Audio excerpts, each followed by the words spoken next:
આજે રાજ્યના કૃષિમંત્રી અને મુખ્યમંત્રીને ઈમેલ કરી અને માંગ કરી છે કે ગત ઉનાળુ સિઝનમાં જેવી રીતે તમે તુવેરના 17,000 ખેડૂતો, રાયડાના 18,000 ખેડૂતો અને ચણાના 52,000 એમ મળીને 87,000 ખેડૂતોના રજિસ્ટ્રેશન રદ કર્યા હતા. કારણ એવું આપ્યું હતું કે અમારી સેટેલાઇટ ઇમેજમાં તમારા ખેતરમાં આ કે આ પાક વાવેલો નથી.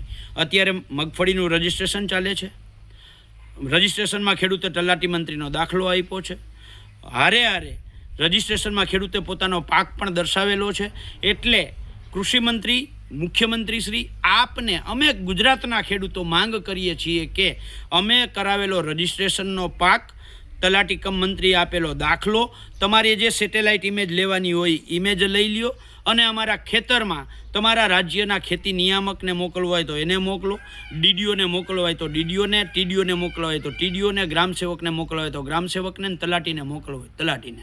જેને મોકલવો હોય એને મોકલી અમારા ખેતરમાં સોયાબીન, મગ, અડદ અને મગફળી જે અમે પાક દર્શાવ્યો છે એ જ પાક વાવ્યો છે એ ક્રોસ વેરીફાઈ 25 સપ્ટેમ્બર પહેલાં કરી લેજો. અમે મગફળી, સોયાબીન, અડદ કે મગ ઉપાડી લીધા પછી આ સેટેલાઇટના ઇમેજના નાટકો બંધ કરી દેજો.